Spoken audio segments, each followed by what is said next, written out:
അപ്പു അപ്പു കളി നിർത്ത ഹോംവർക്ക് ചെയ്യാൻ വന്നേ.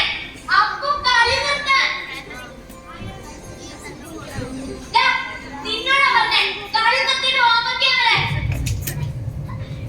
നിനക്കിപ്പോ ഒരാൻസറും ഇല്ലേ? ഇവനെ ഇന്ന് ഞാൻ അമ്മമ്മേനെ കണ്ണൂരി പോയേ. അപ്പു നീ ഇപ്പൊ എന്താ പറഞ്ഞേ? നിന്നെ ഇന്ന് ഞാൻ അമ്മ കൂടെ ദേഷ്യപ്പെടുന്നത് വേണ്ട. അമ്മ എന്നെ ഡിസ്റ്റർബ് ചെയ്യാതെ അവിടെ അടക്കൊന്നിരിക്കാൻ.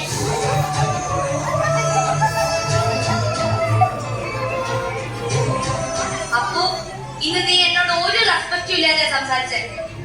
സോറി. ഇല്ല, ഞാൻ സോറി പറയില്ല. അപ്പു നിന്നോട് സോറി പറയാനാ പറഞ്ഞേ. സോറി പറയില്ലെന്നല്ലേ പറഞ്ഞേ.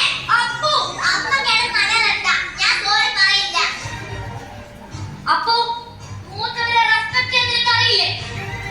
അയ്യോ എന്താ പറഞ്ഞേ? ഞാൻ കേട്ടില്ല, ഒന്നുകൂടി പറയോ? നീ എന്നെ കളിയാക്കാണോ? പ്ലീസ്, ഞാൻ കേട്ടില്ല, ഒന്നുകൂടി പറ. മൂത്തവരെ റെസ്പെക്ട് ചെയ്ത് സംസാരിക്കാൻ നിനക്ക് അറിയില്ല. അമ്മയ്ക്ക് അപ്പ അറിയാം.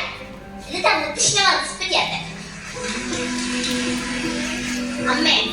അമ്മ ഇത്രയും മുത്തശ്ശിയോട് ദേഷ്യപ്പെട്ടിട്ട് അമ്മ ഇതുവരെയും മുത്തശ്ശിയോട് സോറി പറഞ്ഞിട്ടുണ്ടോ?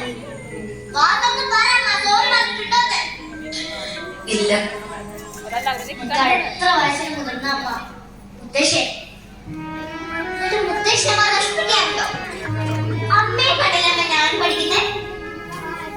ഇപ്പൊ അമ്മ മുതിർന്നവരെ റെസ്പെക്ട് ചെയ്യാതെ എന്നോട് റെസ്പെക്ട് ചെയ്യാൻ പറയാം. അമ്മയ്ക്ക് എന്താ അവകാശം? പറ, അമ്മയ്ക്ക് എന്താ അവകാശം?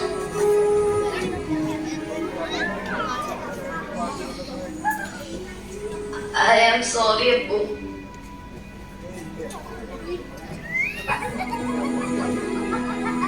മുത്തശ്ശനോട് നിന്നെ ദേഷ്യപ്പെട്ട് സംസാരിക്കുന്നെങ്കിൽ സ്നേഹമില്ലെന്നിട്ടല്ല. പക്ഷെ നീ പറഞ്ഞത് ശരിയാ, റെസ്പെക്ട് ചെയ്യണം. എന്നോട് ക്ഷമിക്കപ്പോ. സോറി എന്നോടല്ല പറയുന്നത്, മുത്തശ്ശനോടാ.